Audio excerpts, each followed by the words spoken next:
What's up, guys? Duster McDaniels back here with another video, and in today's episode we're going to be talking about Game 2 between the Minnesota Wild and Dallas Stars, and what a game it was for the home team in this one.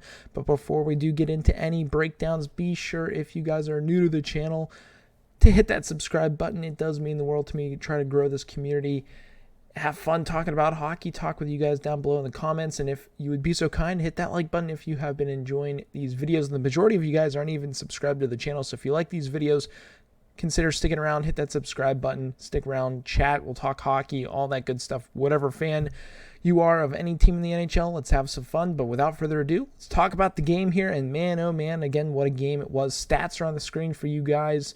Dallas, man, that is a raucous crowd down there. Every time they score, screaming, Dallas Stars, Dallas Stars. It's pretty awesome.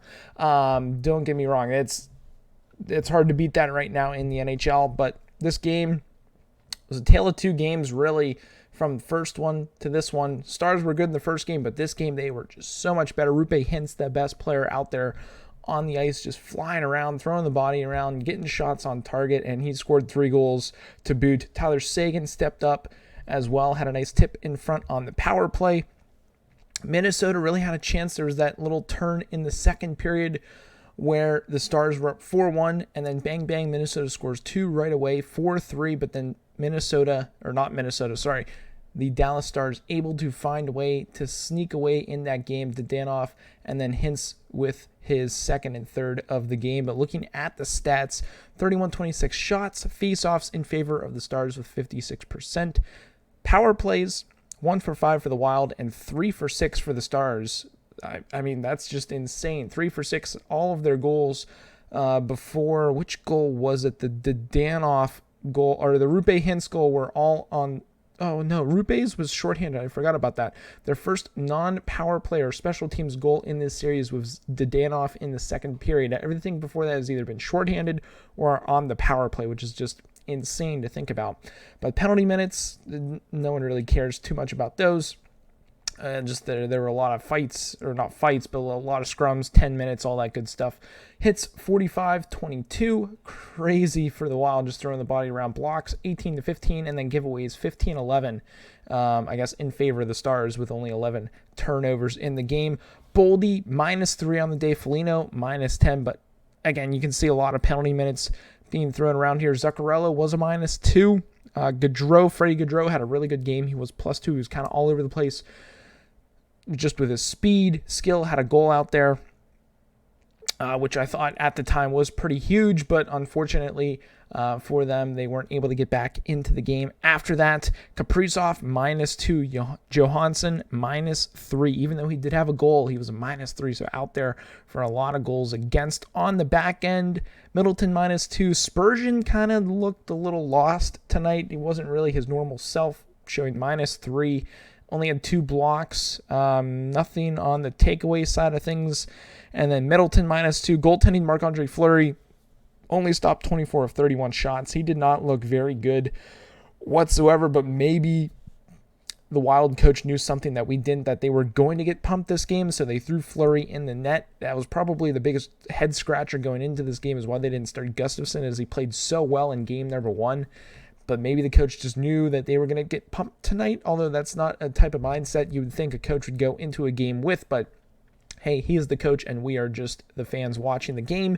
On the side for the Dallas Stars, there were a lot of players that you could highlight who had a good game. Jamie Benn having a great game. Roope Hintz, again, 3 goals, 1 assist.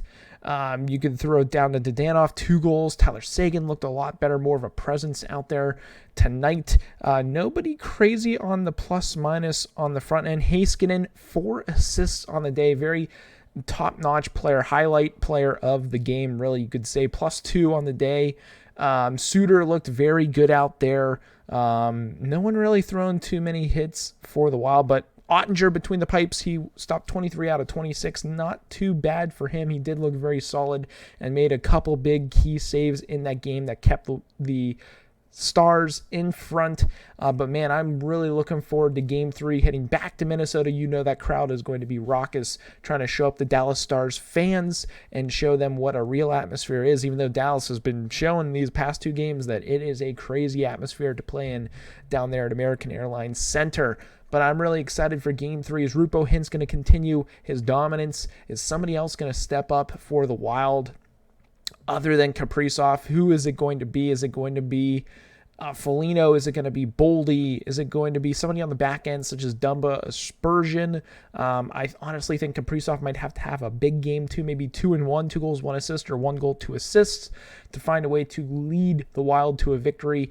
I do think the home team will win the first game. We'll give it to the Wild.